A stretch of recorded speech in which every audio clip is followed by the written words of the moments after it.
So, ladies and gentlemen, I'm seeing a lot of folks in the chat. I just have to kind of say that we have some folks from, I see Atlanta, I see Tennessee, I see someone from Malaysia. Thank you for logging in. San Diego, North Carolina, Huntsville, Memphis. All right. Awesome. So we're looking well. We're looking well as far as attendance. We have some Florida, Nevada. We have the whole country covered, all time zones, I believe.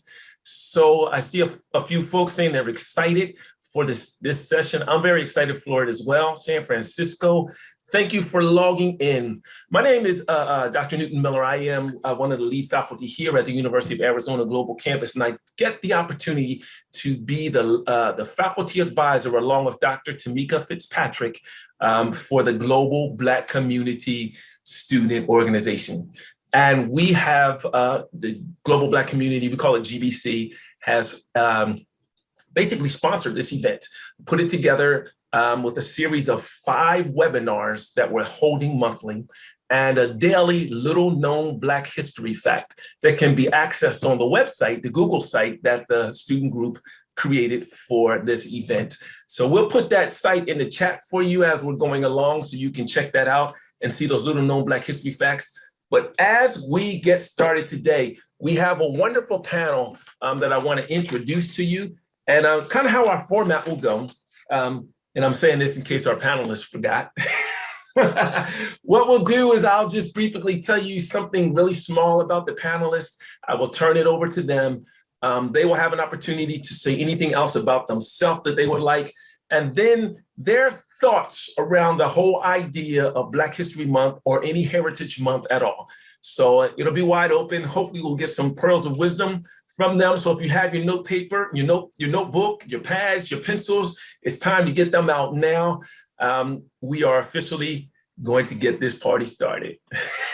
So I'm going to start with Tara Nicole Owens, a young lady who is just a marvelous young lady, works, has a background in linguistics and some other things. So Tara, tell us a little bit more about yourself and your thoughts around this whole concept of Black History Month or any Heritage Month for that fact.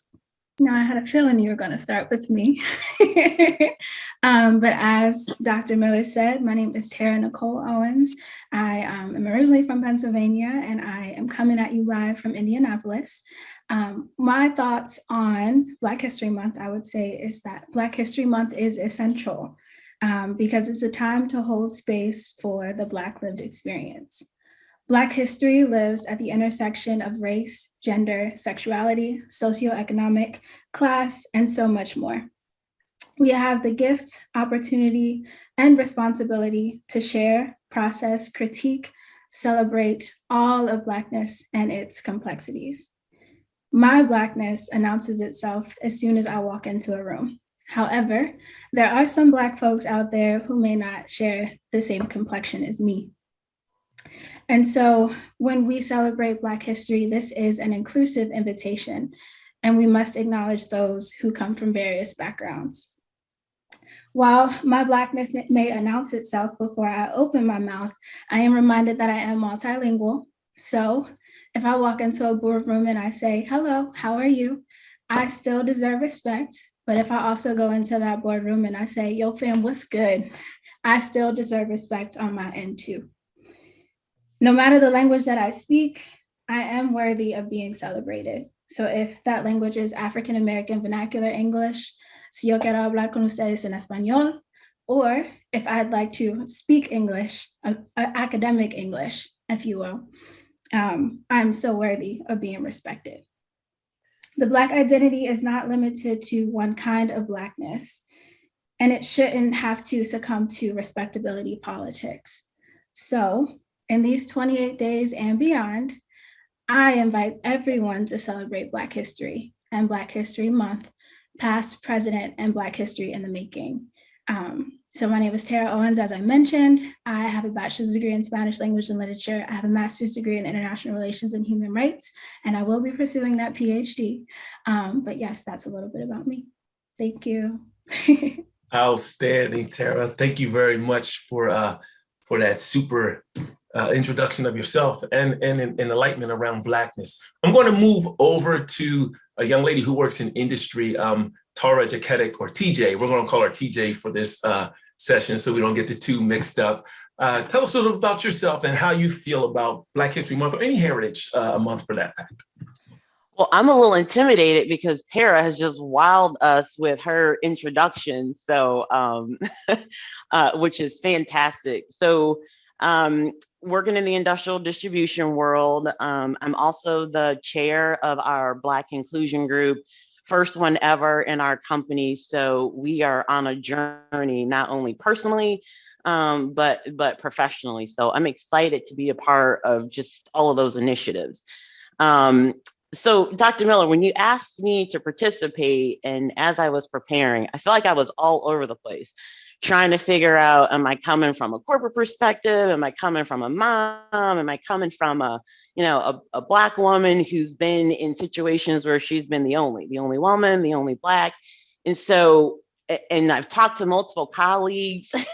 So what I decided to do was ask my 14-year-old, what are they doing in her school to celebrate Black History Month? Because I remember growing up, it used to be kind of a big deal in school, and it was something that was celebrated. And I got to tell you, so I'm living in Davison, North Carolina, so everybody has a perspective of where I am. Grew up in Virginia Beach. I lived in DC, went to college there, lived in Michigan, lived in Ohio. So I've been all over the place. But when her response to me was that they were doing nothing, I almost fell out of my chair. And really, I have to say, my first response was I was angry. Then I was just sad. And then I just got super disappointed. Here we are in a very affluential part of North Carolina. The school does a great job academically, but from a culture and community, they're lacking. And the perspective hit me. Black history is really American history ignored.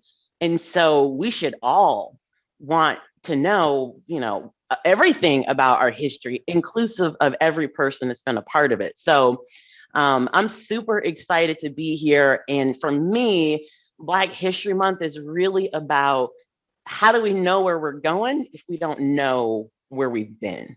So I can't wait to hear what my other panelists have to say. Super excited about this generational range that we have on here. So all I can say is I'm super happy to be here and just welcoming the education that I'm going to get from these folks that are my panelists and from the folks that are in the chat. So thank you. Outstanding. Thank you very much. And I love the picture that you painted with nothing, and especially American history ignored. Powerful statement. So since you mentioned that whole generational mix that we have on the panel, which is by design, I'm going to go ahead and go to our high school student, Shaina Williams.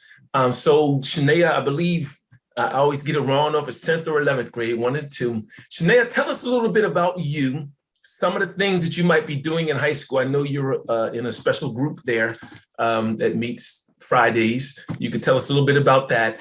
And what are your thoughts around this whole idea of Black History Month or any Heritage Month?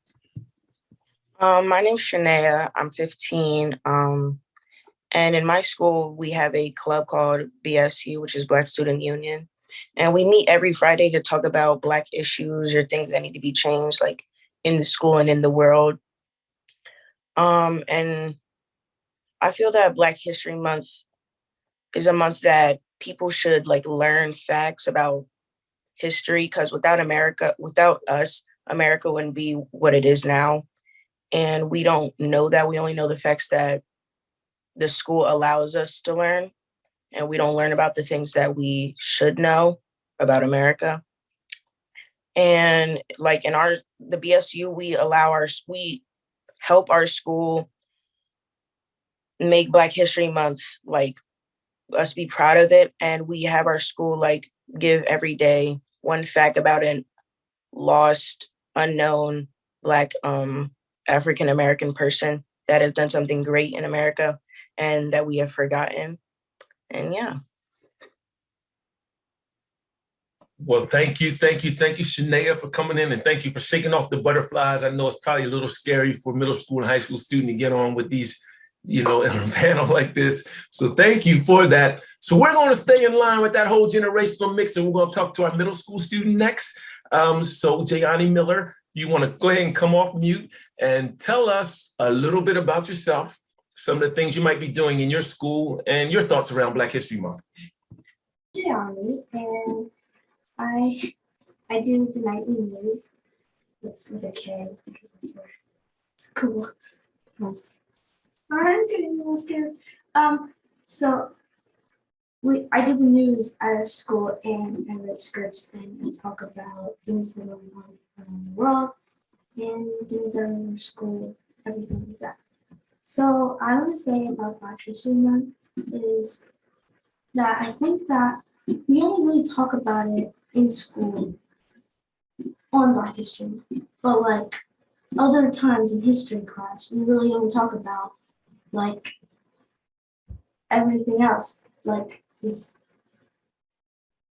Nothing about Black history. We always talk about Helen Keller or people like that every single time, but we never really talk about other people like Scott Joplin or someone else that really impact the Black history a lot, but no one really talks about them. We always talk about Martin Luther King or Harriet Tubman, other people like that. And they're important too, and that's why we talk about them. But I think we should talk about more people, like the people that did a lot but don't really talk about them. So that's my perspective on Black History Month in my school district. Love it. So you guys, what we're going to do now is kind of just flow into a nice conversation about Black History Month. But before we do that, I saved this gentleman for last to do his introduction because this gentleman is a powerhouse. I will say this, special education teacher in an urban school district for many years, and also a basketball coach. So the perspective that this young man has is, it's multifaceted as far as the Black community is served. He gets to deal with them in classroom and on the court, and the parents and everything else that goes along with being a head basketball coach that has done some state championship work, I believe. So without further ado, Mr. Clovis Gallen, tell us a little bit about yourself, more than I said, obviously, and what you think about Black History Month. Well, first of all, thanks for inviting me to be a part of this panel, Dr. Miller. I really appreciate it. He gave you a couple tidbits about myself, but I think in order to jump into the conversation about the historical significance of Black History Month, or what it means to me from my vantage point, it's obviously important for everyone to kind of get some insight as to where everyone is from and a little bit about their background. I was born in York, Pennsylvania, raised in York, Pennsylvania. I actually teach at the high school that I graduated from. This is year 21 for me. Just to give you a little background on the demographics of York, it's South Central PA, population of approximately about 45,000 people. We have one big public high school in the city. And about 70% of the students that attend our school district receive free or reduced lunch. And so much that makes it's a blanket arrangement for every student that attends our school. You get free or reduced lunch. The city itself is very liberal, very urban. We have our fair share of pockets of crime in the city and issues that spill over into our school setting. But the outside, the county of York itself is very, very conservative. It's actually probably one of the most conservative parts of the state of Pennsylvania. After attending William Penn Senior High School and graduating, I went on to attend Lincoln University, which was established in 1854 and was the first degree granting institution in the United States for African Americans. I then went on to do my master's work at Eastern University, which is right outside of Philadelphia. My current day job is emotional support teacher. Most of the students on my caseload are diagnosed as having emotional emotional disturbance. And I'm responsible for writing IEPs or individualized education plans for those students, reevaluation reports, completing the progress monitoring of those students. A large population of my students are of African-American descent or Latino descent.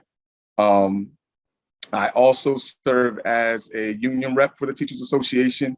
I'm also the head varsity boys basketball coach at the high school. I've been a coach here at the high school now for 20 years. I just completed year 6 as the head coach. My children are graduated from the school as well. So that's just a little bit of background, from me in regards to, where I come from. But in discussing Black History Month from my vantage point, a lot of factors have to be tied into that. You ask the question, does Black history still have significance? And it absolutely does. But at the same time, I don't think it should. And I'll expound upon that because, my high school education was traditional as it could be. I was an able and ambitious program, which was like a college prep program here at the high school. And, we learned about, Black history. There was a Black history class. Our former superintendent was my teacher. But when you had those classes, when I had that class, or when Black History Month came around, you learned about Harriet Tubman, you learned about Malcolm X, you learned about, the Reverend Dr. Martin Luther King. But Black history seemed like it was taboo, or it sparked, it was like a trigger word in the community when you were in social circles with, maybe people of European descent. And I say that because Black history was a minor subject here. It's a core requirement for you to take world history. It's a core requirement for you to take US history. So you're getting that European perspective, and you get to see all of these heroes and the heroification or the champions of European descent. But there's a caveat to that. You got to think about the people that they conquered, the people that they took over, and what was their perspective on things as well. And just to dial back, I remember one of the first experiences that I had at Lincoln University, and I had a historical methods course. And my freshman year, we spent a significant amount of time studying how history is taught, how it's learned here in America anyway, and told from a Eurocentric worldview in most public education classrooms. So with that being said, one of the things that we really had to dive into was subjectivity and objectivity, and how when history is taught, it was really taught to me in a traditional sense from a subjective point of view and a Eurocentric worldview. And it wasn't until I got through my undergraduate college experience and got this exposure where my mind was like blown. And I began to look at history from a broader sense. And there wasn't just American history. There wasn't just Black history itself. It's all history. It's all a story. And there's some great references that, people can write down. I don't know if anybody's ever read Jim Zinn's book on A People's History of the United States, or, James Lowen's book, Lies My Teacher Told Me, is another great book to read, where it just gives you an objectified view of history itself. So for me, Black History Month shouldn't exist, but it's still very much necessary. And until the contributions of people of color of this country are seen as part of the historical facts in all settings, this shouldn't change. Furthermore, you think about the egregious forms of systemic racism that Black people have been subjected to or exposed to over time. If we aren't exposed to what it is that our ancestors have gone through, if we don't learn about those things, not just Black people, but everyone, these things will continue to replicate themselves. just like, you think about redlining going on right now. You think about the underfunding of urban school districts right now. You think about the over-policing of Black communities or police brutality. You think about, just the Tuskegee syphilis experiment. You think about the Tulsa massacre. I was 10 years old when MOVE happened in 1985 in Philadelphia, when they bombed the row homes in Philadelphia. Most recently, the Governor Gavin Newsom just gave back a beachfront property to a Black couple who had their land stripped away from them by the Ku Klux Klan almost 100 years ago.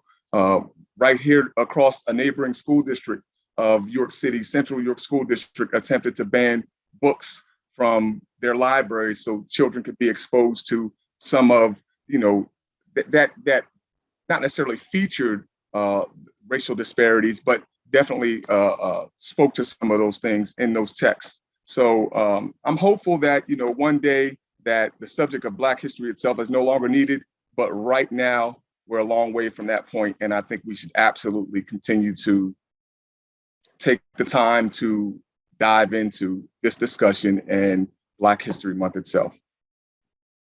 Amazing, amazing. Thank you for that walk in history and in those facts that you've given. Someone did ask you to rename those books that you mentioned. I think someone put them in the chat, but just to be sure, do you want to restate them again, please? Yes, Lies My Teacher Told Me by James Loewen, and A People's History of the United States by Howard Zinn. Wonderful, wonderful. Thank you very much. So listen, you guys, everyone's had a chance to kind of introduce each other, and I'm hoping you guys are loving the difference in style, background, and generational input here. So I'm going to kind of open up with a question that everyone's kind of touched on, but just to bring it back so that our audience can grab it, make sure they didn't miss it. So there's a lot of talk recently about Black History Month, Hispanic Heritage Month, any of the other, I'm going to call them indigenous months that exist out there, right? What are your thoughts? Do you think, yes or no, that Black History Month should exist? And I think you guys have kind of already touched on it, but if you have, just kind of reiterate that. And if so, why or why not? Anyone can jump in, but I definitely really want to hear from our younger folks on this one as well. But anyone can jump in first. I'd like to jump in first, if I may. I do want to touch on some of the points that we all brought up in the conversation, first and foremost by saying, Jayani, you did bring up some good points, particularly when you were saying that Black history should be celebrated for more than just Martin Luther King or the Harriet Tubmans out there. And I think that definitely expands upon my point that I was making too, that Black history shouldn't succumb to respectability politics. And so when you have the woman who sat down first and was removed from the bus first before Rosa Parks was, and I believe her name was called that Colvin, I think that it's important that we also highlight that and Rosa Parks as well.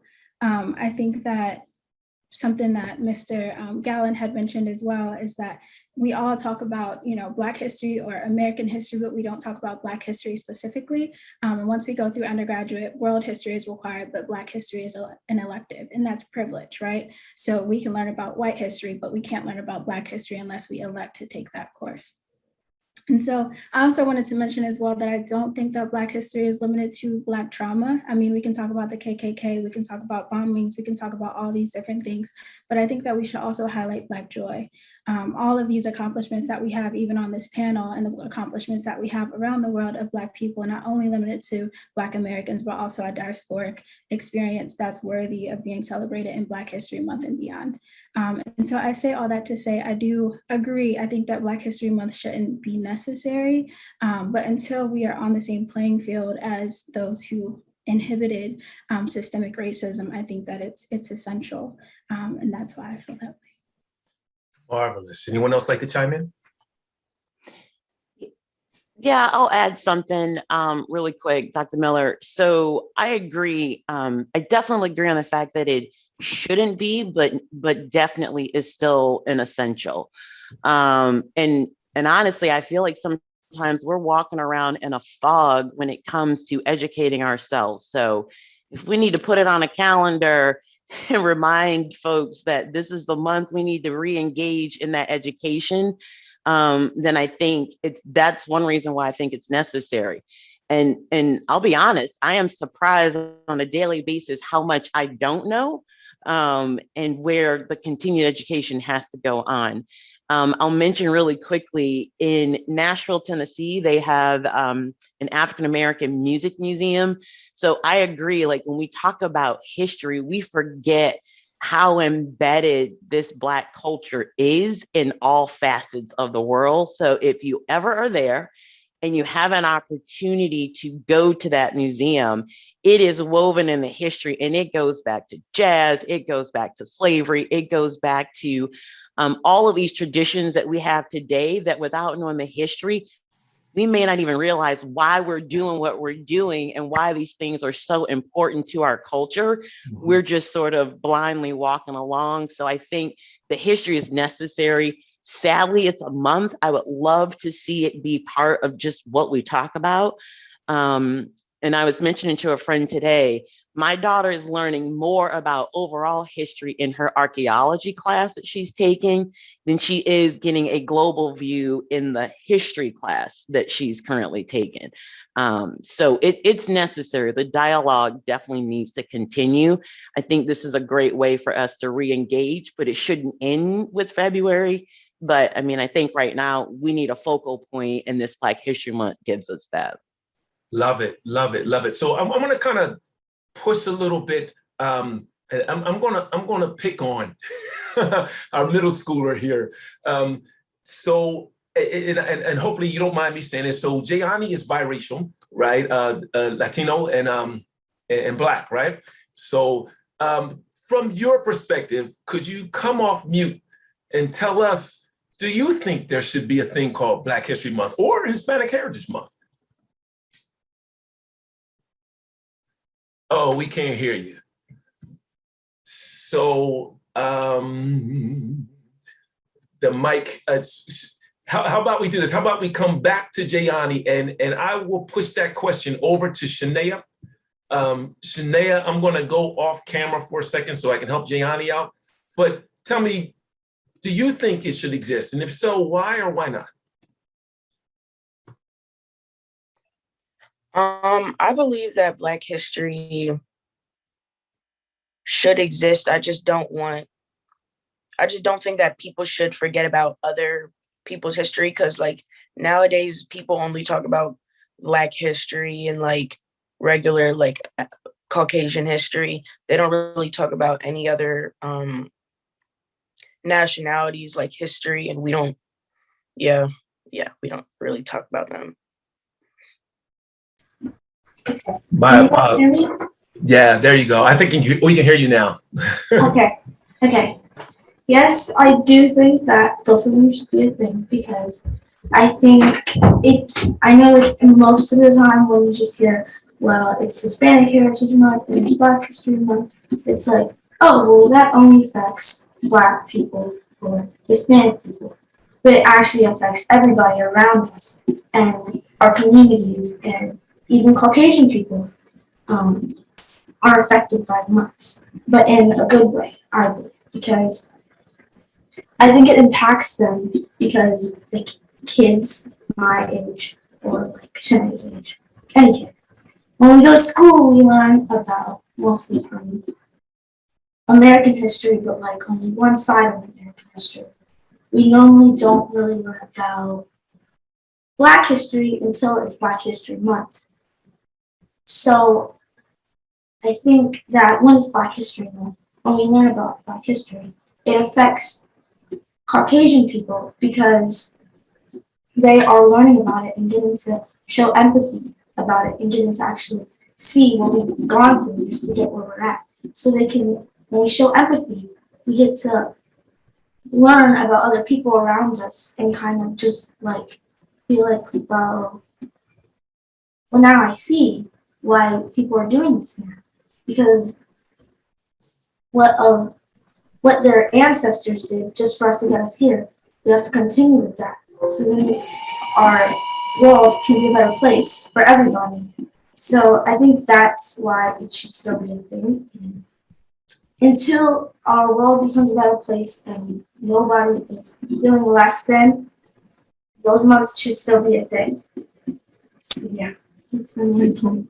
Love it, love it, love it. From the mouths of babes, we learn some wisdom. So I keep saying Dr. Dr. Gallen. I don't know why that's just rolling off my tongue so nicely, but I hear you. I want to kind of throw a curve at you because I know you can handle it politically. So I'm hearing all these answers and I'm hearing your intro. How does any of this tie into, whether there should be Black History Month or not?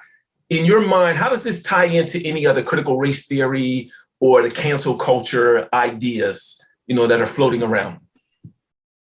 Oh man, where do you want me to start? Or do they relate at all,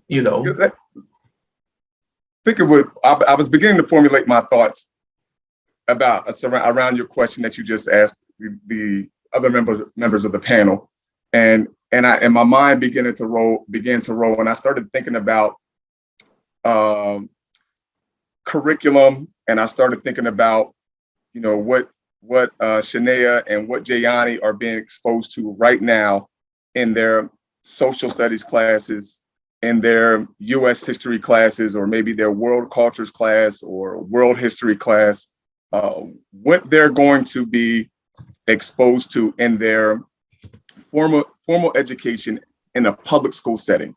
And what they're going to hear about is they're going to hear about the founding fathers. They're going to hear about, an overview of slavery. They're going to hear about Reconstruction. They're going to read and study the Civil War, and they're going to be exposed to all of those, many of the European ancestors that were considered heroes, and how all of these ancestors are represented and embedded in the curriculum of their basic education, and how somehow or another their ancestors or their exposure to their cultural relevance is going to have to come from their families, or if the educator is a good teacher, maybe bring in some ancillary materials to add on to what they're already teaching in class. But otherwise, they're not going to get that unless we have something like Black history. When I think about critical race theory and cancel culture, what it feels like to me is that there is a large population of people that exist in this country that are very, very uncomfortable with uncovering the misgivings of many of their ancestors. And they don't want to expose or make their children uncomfortable or their descendants uncomfortable with what those ancestors may have been engaged in or involved in. So the political spin on it is to come up with these charged words like critical race theory, so you can find a way for local school boards to come in and omit those discussions or those materials from those curriculums. So those people like Christopher Columbus can still be deemed as heroes in their textbooks. But I think that absolutely we still need, because of these reasons, we need Black History Month. And in a utopian world, it would be all one story, and we would all be able to give our viewpoints and our perspectives and respect those perspectives and have empathy for one another and the plight that our people have gone through. So kind of furthering that point that Mr. Gallen just made, what do you think? And I want to hear from some folks who are out of school and from my two young ladies who are in school right now.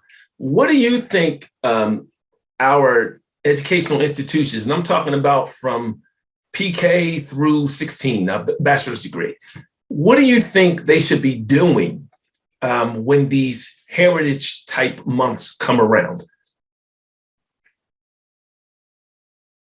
So I'll jump in, Dr. Miller.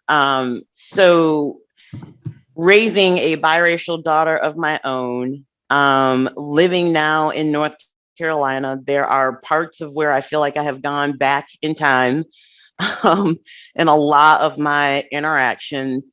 And honestly, I feel like there should be an education from the ground up because all of this is learned behavior, right? I mean, I can remember my mom telling me in a ballet class, she said, well, how many other Black girls are in your ballet troupe? And I told her there were a bunch of them. I was the only one. So clearly, when you start thinking about race and the division it can bring, that is a learned behavior. So when it comes to, I think about my daughter's school, right? It goes from the wee babes to 12th grade. The fact that in that entire school, there is nothing going on is a disgrace to me. We are not exposing any of these kids who already live in a bubble just by the nature of where their zip code is to anything other than the bubble of their zip code. And so I think about creating Jordan to be a global human being. So I've got to burst that bubble every time she leaves school. I've got to make sure she realizes the world is bigger and not to get so jazzed up sometimes about what goes on in this school because they're speaking from what they know. And if they don't learn beyond what's happening at home, which I feel like the school is a great place for that. College to me I grew up a lot in college, but exposed me to different ethnicities, different groups. We have that in school now, and we're just not celebrating it. So I think it's a shame. I think it should be across the board. Draw a picture, read a book, incorporate it into the curriculum. We're just not having the conversations. Wow, would anyone else like to chime in? What should schools be doing, in your opinion? Let me push the conversation towards our high schooler. So our high schooler mentioned that you were in, what did you call it? The BSU? Was that what it is? Yes, the BSU. Okay. So as far as the BSU is concerned, is there anything? Well, tell us about your school first of all. You like the kind of the demographics of the school, and how does your BSU play into that school? As far as awareness of Black History Month, I think you mentioned some things. Let's start there because I have a second question for you. Okay. My school is a mainly white school. There's not much African American children there, and if they are, then it's very little. And there's not a lot of people of color. There's mainly Caucasian people. And in BSU, we try to teach everybody and anybody about African Americans and like what we've gone to in our history. And we try to encourage people of all races to join our club and like be a part, because it's not just for African American students, it's for everybody. But most people are like afraid to like join because they feel like they might be like attacked for wanting to be a part. But we just try to encourage everybody to join and to be a part. I'm muted. I love that. So just a follow-up question for you really quickly. Do you get any interaction from any of the teachers with your club in any way? Like, what do you mean? Like, what do you mean? Are there teachers that, maybe come to your meetings or ask you some of the things you're doing or maybe integrate some of your ideas into their classrooms or bulletin boards or anything like that? No, not really. All I know is that the teachers that have, like started up the club, they try to like have flyers around the school and like posters of like what we're learning about like Black history and all the people. Yeah, Black history.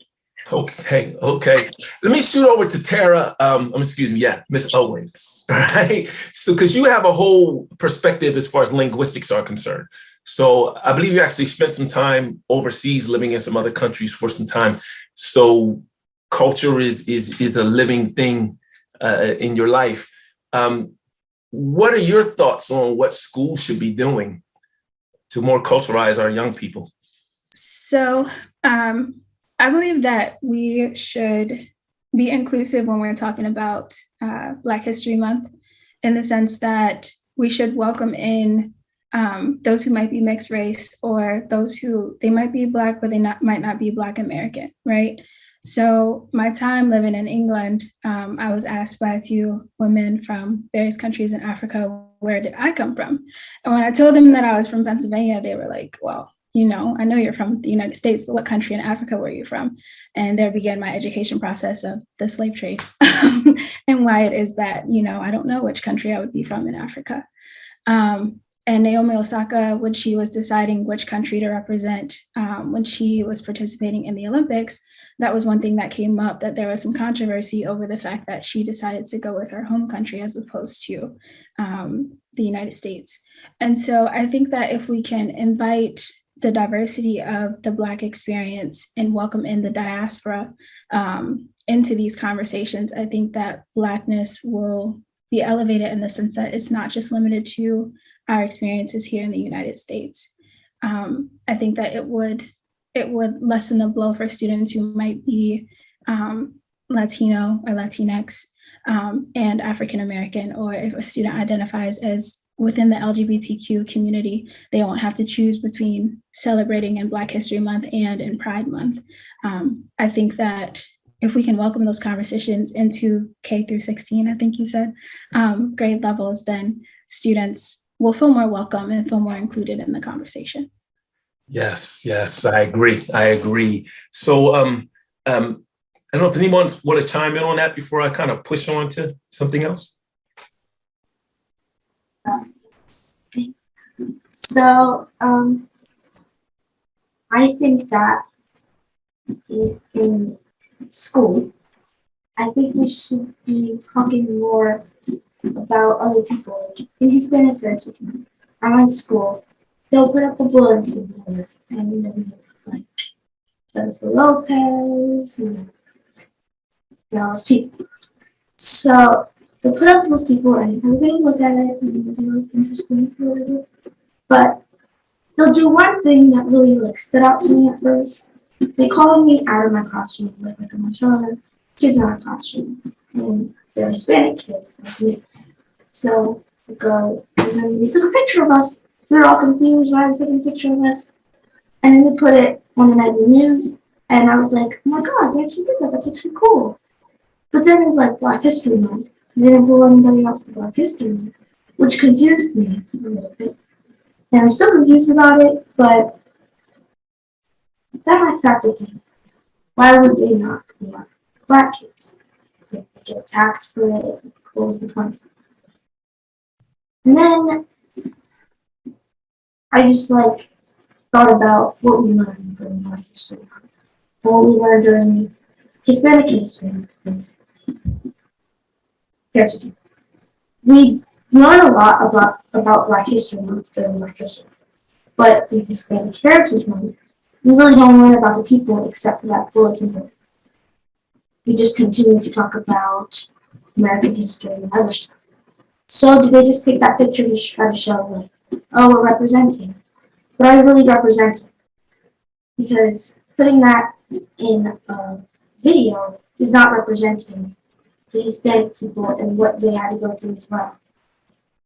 And even the Black History Month, we talk about it and we do activities and stuff, but are we really representing?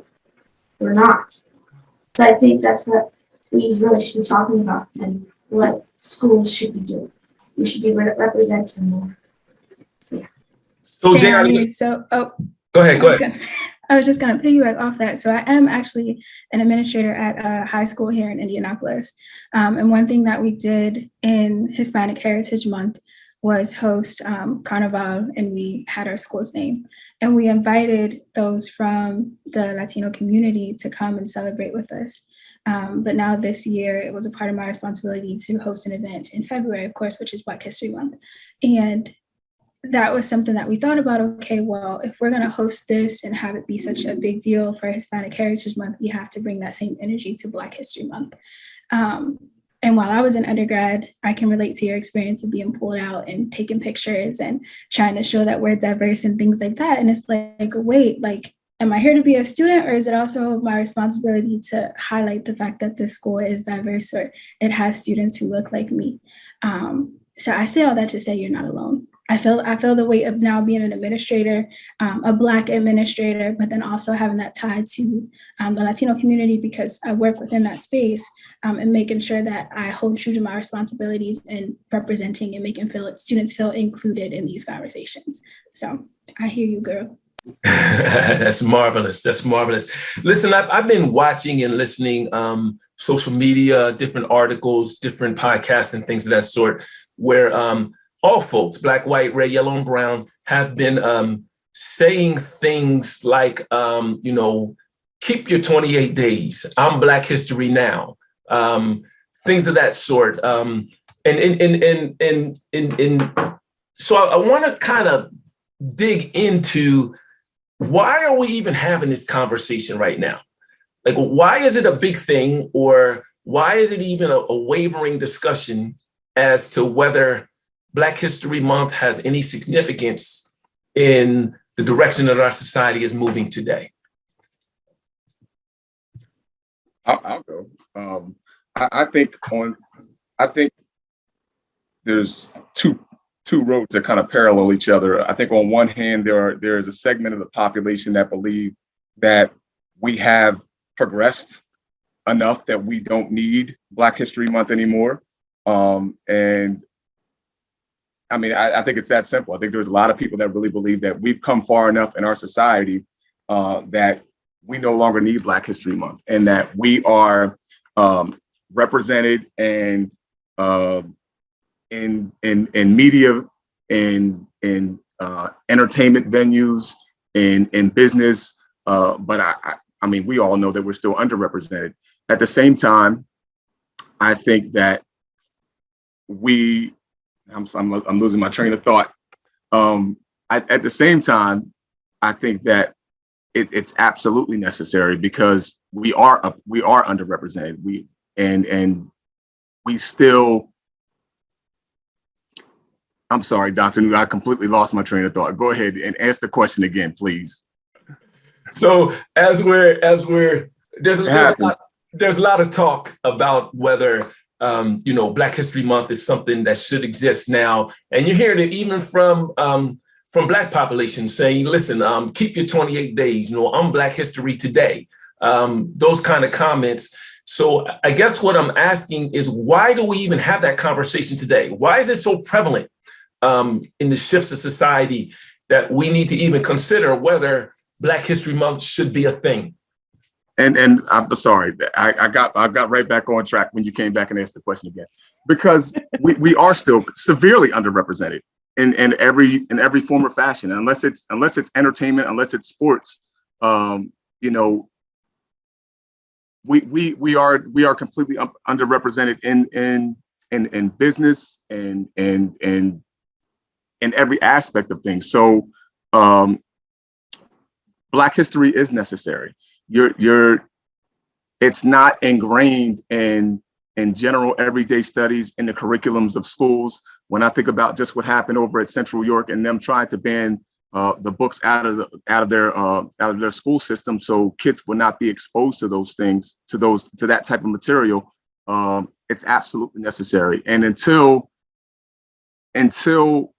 the accomplishments of our ancestors, until the accomplishments of our people are ingrained into the daily curriculum, the daily studies of what students are exposed to, then Black History Month is always going to be necessary.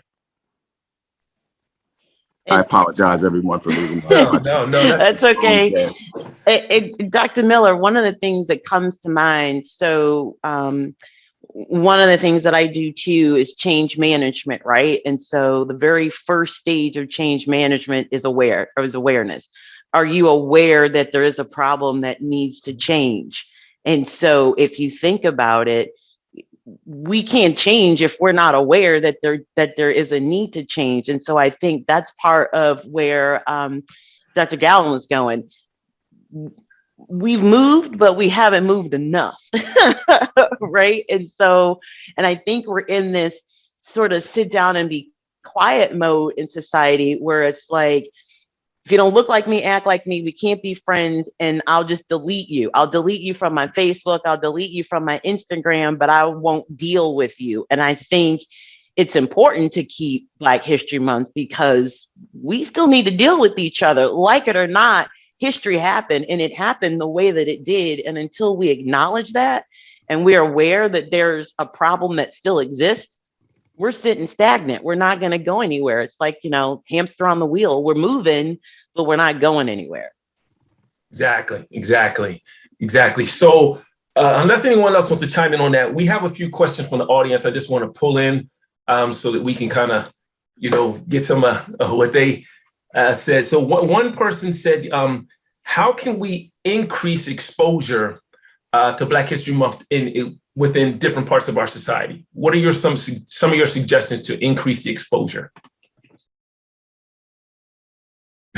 I think that I'm kind of, in hearing that, I'm thinking, is it that we increase exposure to 1 month, to 28 days within the year, or do we increase exposure to Black culture? Because while I understand the importance of Black History Month, I think the goal, and this touches on what some of the other panelists have saying, is that we shouldn't limit ourselves to 1 month, but it's to elevate ourselves to being on the same playing field with, the majority. And so I think that Black culture should be celebrated, the exposure of Black culture, whether it be African American vernacular English, whether it be those who are biracial, whether it be those who identify as anything other than the norm of what it is to be Black. I think that we should expose the nation, the world, to Black excellence and how it is that each individual defines Black excellence. Love that. So I guess what I'm hearing you say is to stop looking at Black History Month as a thing and start integrating it as a part of the culture of society. Weave it into the actually fiber or the thread of what we do in society, which I think there was another question in the Q&A that asked, should Black History Month or Black history be integrated into the regular social studies courses? And I think Dr. Gallen, we just going to keep saying that. I think that you kind of touched on that. You taught social studies at one time also. Yes. And those are things, that's a practice that I did. I taught my students to look at things from a very broad worldview and not a Eurocentric worldview. So I brought in a lot of supplementary materials to enhance the lessons that were being taught in the classroom. I think it's equally as important for educators that are in suburban or rural school districts that may not have, that may not service the demographic or the population of students that I serve. Because as you learn more, you become more empathetic to someone else's plight. And I don't think that those things are happening in those rural or suburban school districts. And as you know, I read a comment in the chat in which someone spoke to their undergraduate experience, and I think about a grad class that I took at Millersville. It was advanced ed psych, in which we had to talk about all of the influences that will affect the way we teach in the classroom, and how these biases will come through in your teaching, and you have to be conscious of them. Whether you are a male, your height, your sexual orientation, your ethnicity, your religion, all of those things will have, will create biases in you, cultural biases within you that will influence how you teach within the classroom. And when I think about students in those non-urban settings and what they believe Black culture is, I was the only African-American male in the classroom, in the entire class, in a graduate class. So every time we had those discussions about, those influences or those biases, you could see, people kind of like looking at me with the side eye, like, we're waiting for you to give your input.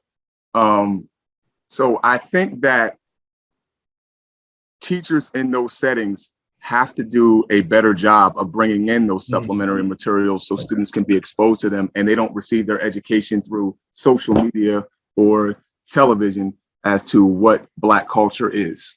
Love that, love that. So that's probably on all levels, not just in the K-12 arena, for my colleagues that may be logged in right now. So Shaina, there was a question that came out to you.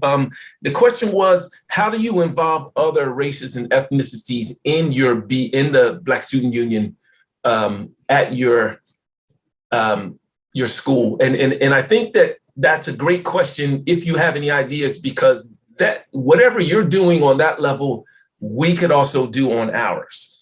So are there any things that you're doing to involve other races? Every day on the news, we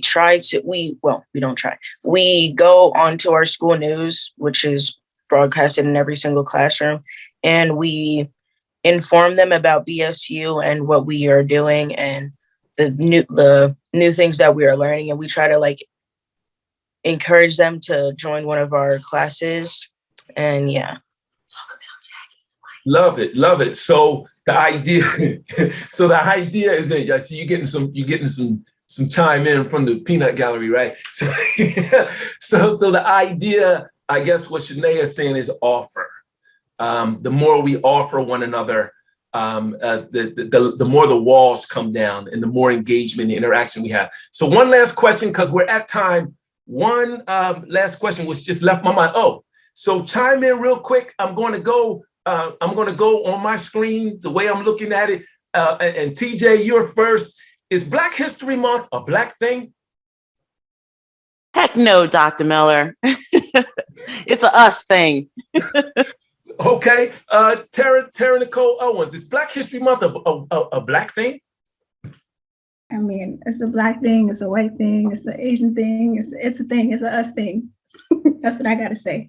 Love it, love it. Shaina, is Black History Month a Black thing? Why or why not? No, it's for everybody. Yeah. Okay. Jayani, you're next on my screen. Is Black History Month a Black thing? Why or why not? No, it's an everybody thing. It's like Hispanic Heritage Month. Love it, love it. And last but not least, Dr. Gallen. We just gonna keep saying that until that doctor appears with that dissertation. Now I'm gonna read it when you write it. Okay. Is Black History Month a Black thing? Why or why not, sir? Well, you think about the society that we live in and how we all rub elbows with multiple races and ethnicities, and Black history has to be a we thing. Right. It has to be a we thing, because you're not going to go anywhere and not run into someone that is not, that does not look like you. And I think it's important for all of us to be culturally sensitive and empathetic to everyone else's plight. And when you're able to do that, you'll understand that Black history is always going to be a we thing. Wow, enough said, enough said. So as we get out of here, you guys, thank you for staying over a minute or two with us. But we didn't start but a minute or two late, so we're still on target, right? Just for everyone that's on, to let you know, Black History Month started out as Black History Week. A gentleman by the name of Carter G. Woodson, he was a historian from Harvard University, actually started Black History Week, and he put it in between. He put it in February on purpose. This is something I think some of us Black folks need to hear. Put us in February on purpose because of Abraham Lincoln's birthday and Booker T. Washington, not Booker T, I'm sorry, Frederick Douglass' birthday. Two people who were advocates of the Black race at that time. About 50 years later, Gerald Ford did a big announcement at the 1976, the bicentennial celebration. Some of us are old enough to remember that, right? And I was a little guy, but I was old enough, right? And he made Black History Month recognized federally. So he actually said it's time to honor the too often neglected contributions of Black Americans in every facet of our society, which is what I just think I heard each of you say. It's not a Black thing, it's an everyone thing. You guys, thank you for tuning in to our panel discussion today. I want to give a round of applause to all of our panelists, especially our young folks. Took a lot of courage to do this. Hopefully you guys grab some more so you can take with you to educate yourself, motivate yourself, and help yourself grow. Have a great day.